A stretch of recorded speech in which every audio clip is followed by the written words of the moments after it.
welcome back to my channel, and welcome back to another episode of Crime and Wine. So today's story is actually a bit sad. I'm so sorry, there's probably gonna be like background noise because this country doesn't sleep and I live like right next to the road, but that's not by the way. Anyway, do you guys like my little setup? Like, I probably should have moved these, but you know what?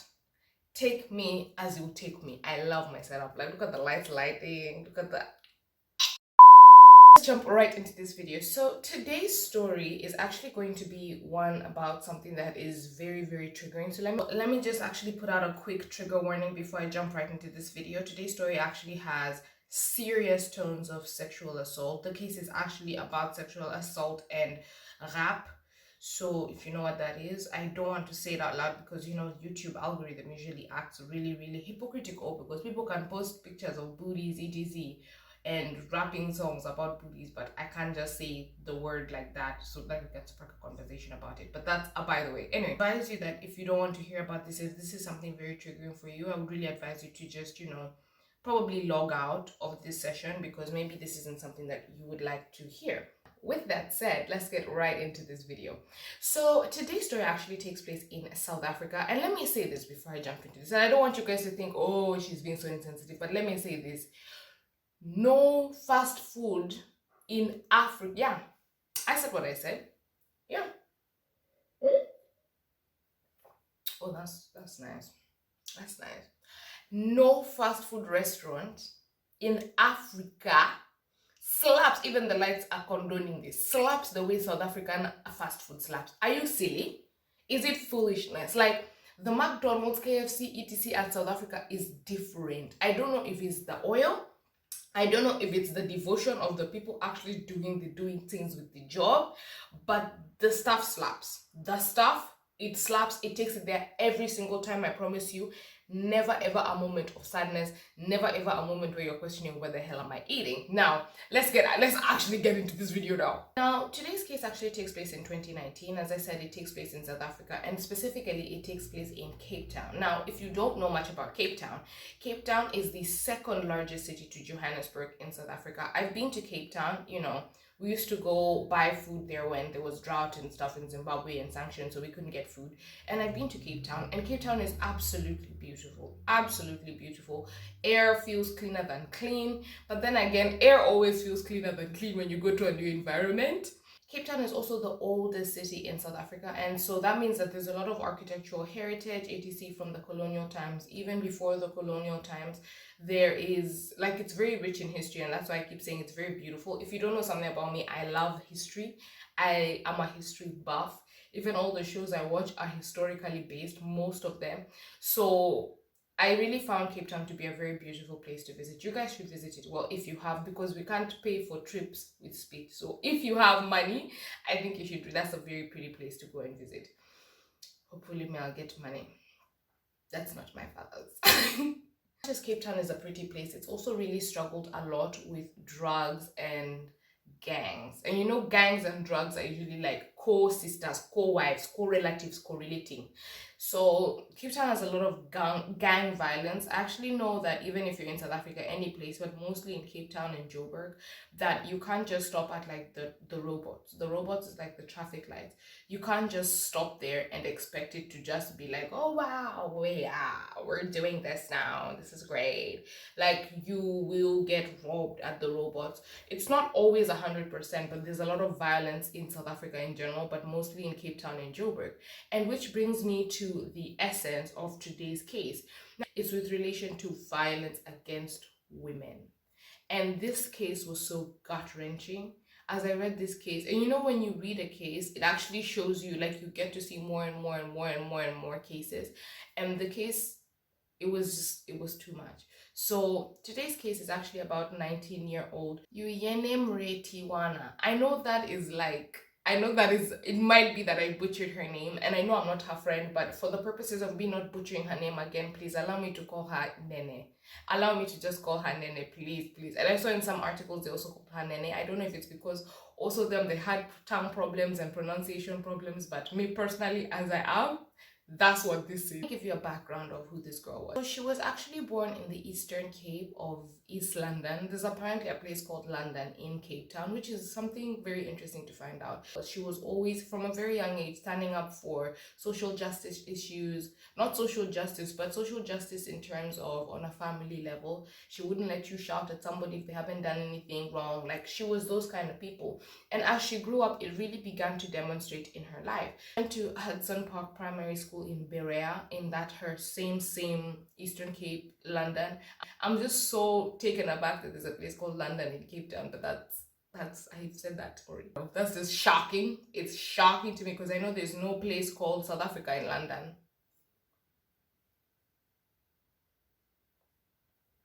Take that with a grain of salt, child. Throughout school, Nene was actually a very high achiever, and when she graduated, she actually graduated with such good grades that she applied to the University of Cape Town, which is one of the best and most prestigious universities in South Africa, and actually in that area of Africa, Central and Southern Africa. And she was accepted into this university, and she was doing great. When she entered, as I said, she was a very bubbly kind of, social justice. These social justice people, they're very, very interactive. So as soon as she entered school, she made very, very good friends. And the thing with her is, she always spoke her truth. And so naturally, when you are someone who's speaking your truth and doing your thing, people naturally gravitate towards you. So Nene had many, many friends, and they were all very close and tight-knit. When you're in first year, there's not usually so much space for like hating on each other and, oh, you ain't shit and wah. So Nene and her friends were very much so closely knit, and everywhere they went, if they were going together, if they were going somewhere, most of the time they went together. But if they weren't going together, they would make sure that each of them knows who is to be with who. Like, where is Nene? Where is, let's say, Stacy? Where is so-and-so? Where is so-and-so? So they always knew each other's whereabouts, which I think is let me go off on a tangent, which I think is a very healthy thing, because, see, for girls, we like to be like, oh, I'm going to meet up with my sneaky link, etc, etc, etc. And this case, before I even proceed, this case will demonstrate how, even if you have a sneaky link, please let one person know that you have a sneaky link. Because it's not fun for the rest of us when we now come to realize upon you having a sneaky link, it's too late. So always make sure there's somebody who knows where you are going. This is for girls and for guys. Always make sure someone knows where you are, who you're with, who is your friend. I always used to think my mom used to do too much, wanting to know the first and second family names of the people that I'm with. But it makes more sense the more and more I grow up, and the more I actually read into these crime, into these crime stories, because people are crazy, people are insane, people will kill you.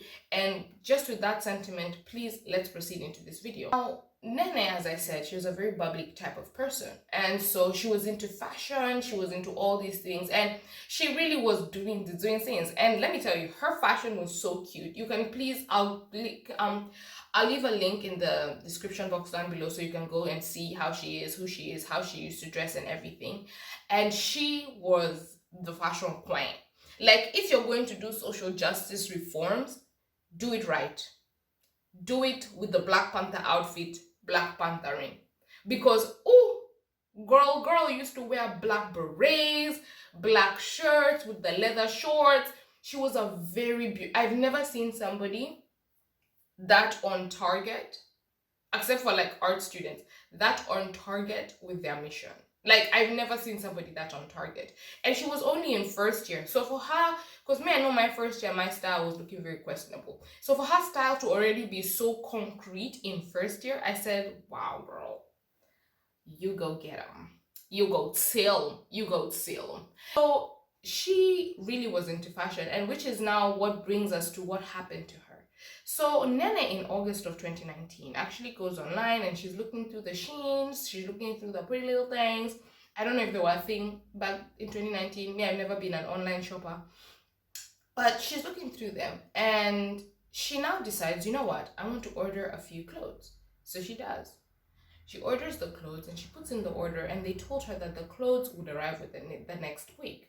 So Nene Nene decided to go to the post office the next week and not wait for them to call her etc, because you know the system can be slow, especially when they have like many things that they're trying to sort out. She went to the post office and she was actually informed that her package had not yet arrived. By this time, her package genuinely had not yet arrived, and the man that she met there was called BOTHA. And Mr. BOTHA saw her, and as you know, if you look at her pictures, she is a very pretty girl. He saw her and he said, I must knock this one, I must have this one must be mine.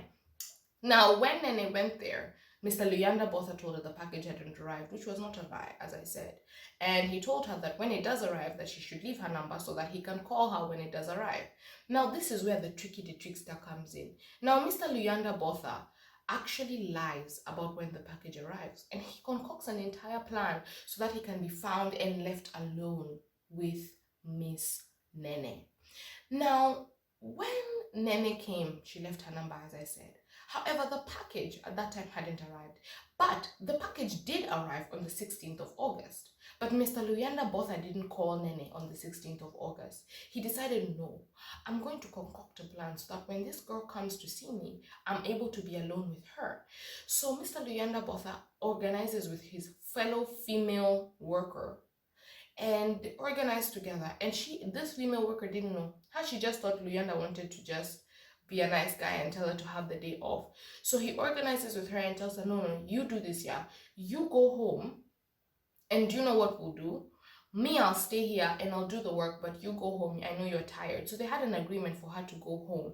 And this was supposed to be on Saturday, 24th of August. So she was supposed to have a half day and then go home. That was the agreement.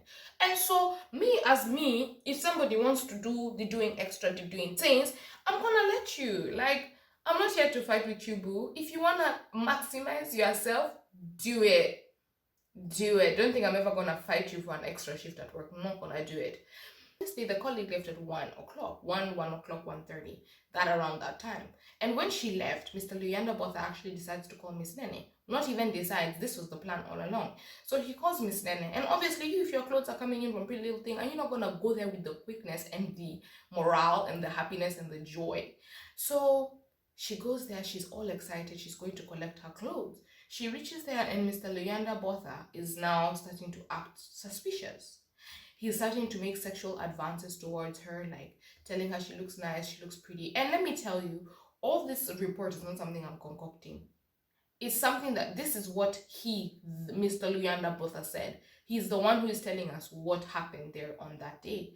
So he's starting to talk to her, and then he sees that, oh, this girl's actually not interested in me. So he's making these advances, and he gets annoyed because she doesn't want him. And this now goes back to even what's happening to women in Florida. It's like, what is it?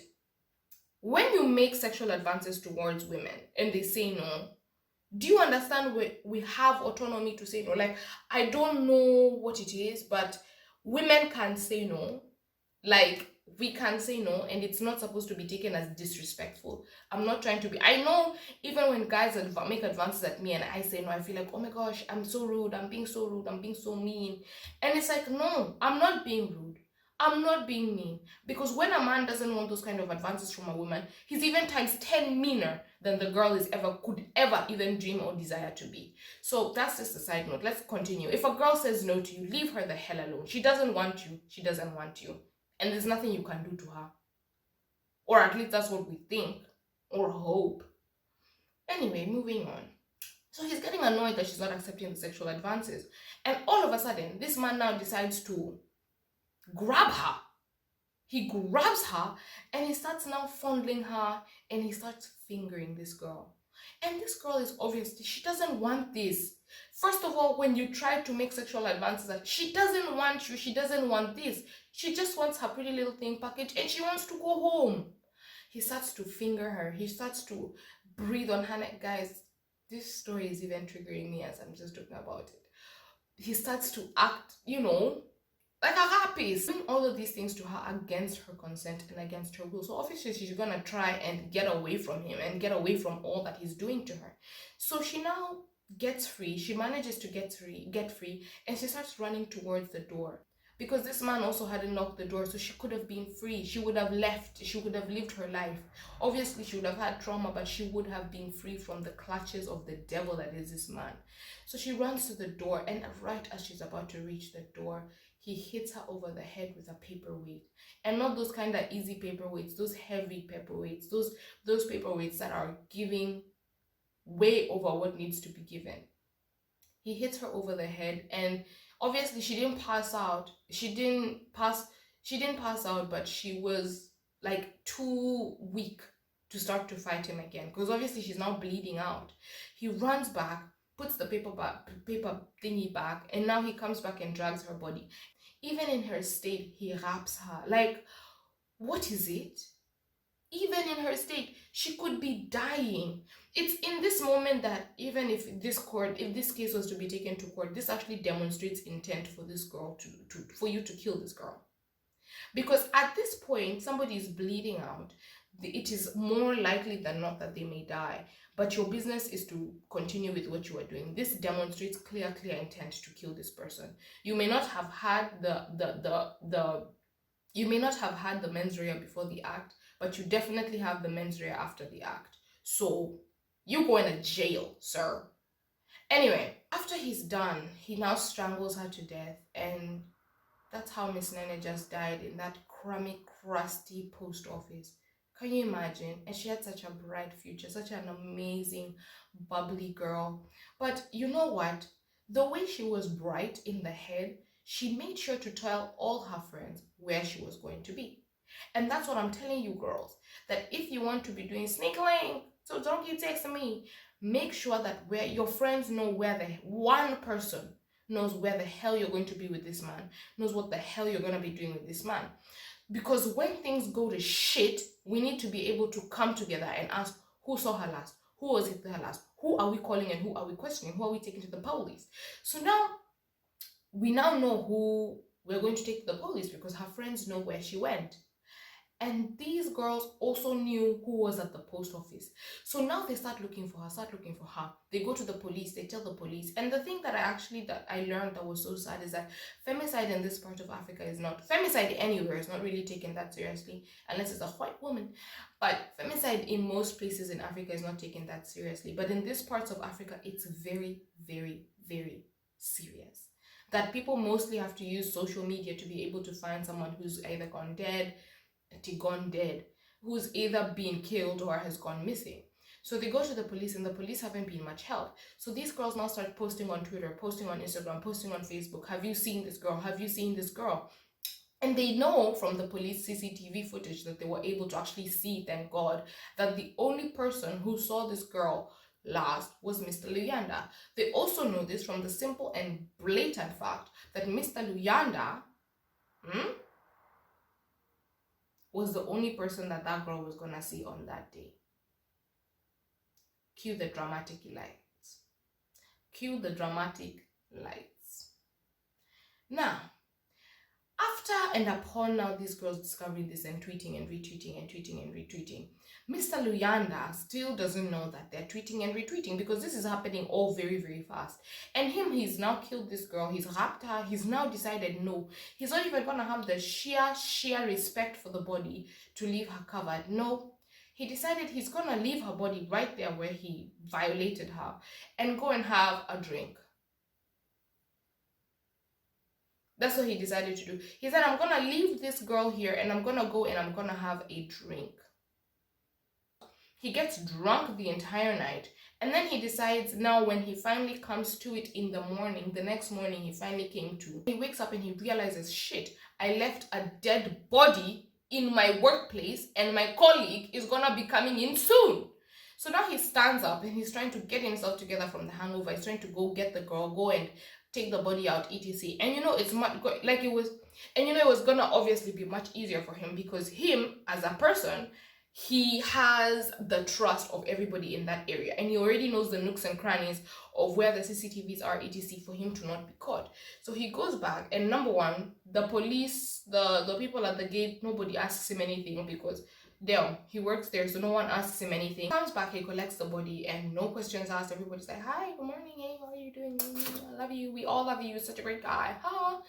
he takes the body out and he goes and he burns the car, and he also burns the body. And so this girl is now charred to ashes. Obviously not to ashes, but she's now charred. Like, how ruthless can you be? Like, because of sex. Do you know there are sex workers? Like, do you know that there are sex workers? Do you know that? That's what I don't get with this whole entire aspect of being a rapist.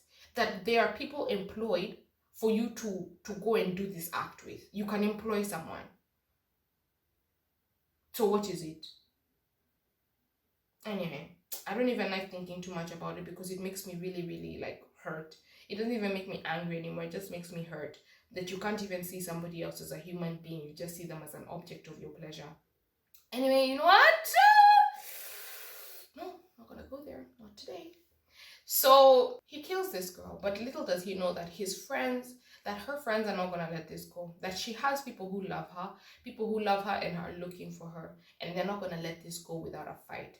So by this time, news has really spread all over social media to find this girl. Where is this girl? Help us find this girl.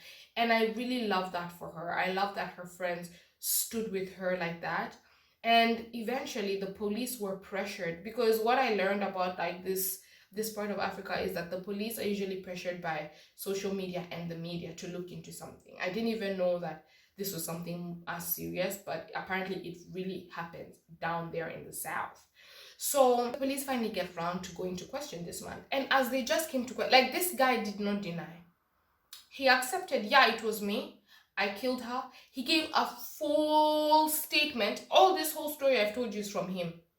He didn't deny one thing he did to her. And obviously the autopsy of the body, and so much as it was difficult because she was burned, and he also like because she was burned, it revealed that most of the stuff he was saying was true.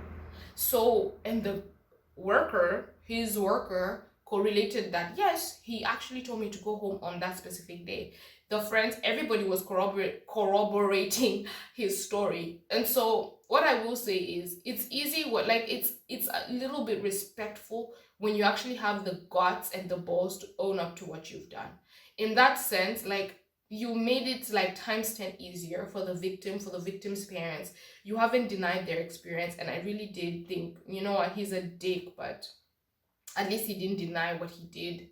So, not to say that he was a good person, please don't misquote me and don't take me the wrong way. But so at the trial, Mr. Luyanda Botha actually had to wear a black hoodie, and he was always covered because this case generated a lot of media coverage. Like I said, they used the media to be able to influence the police to actually look into this case.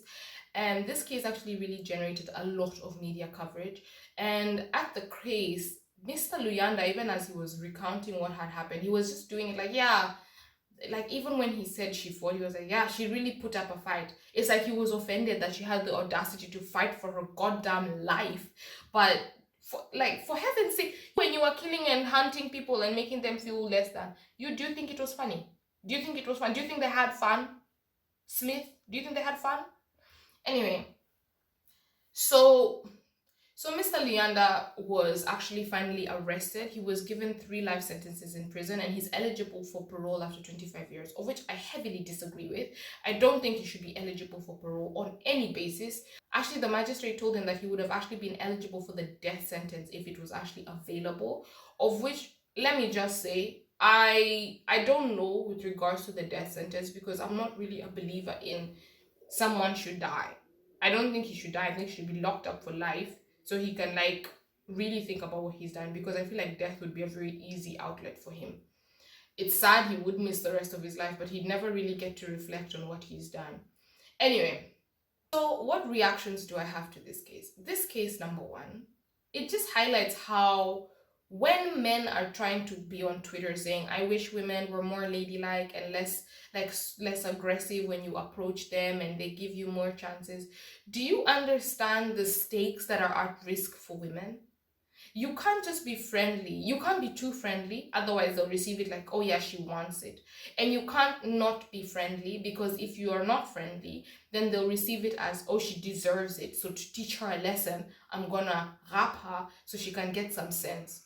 Because it's very insane to me that women, we just don't have, like, how dare you say that we should be softer, etc. See, we live in a world that's been created by men. Yes, yes.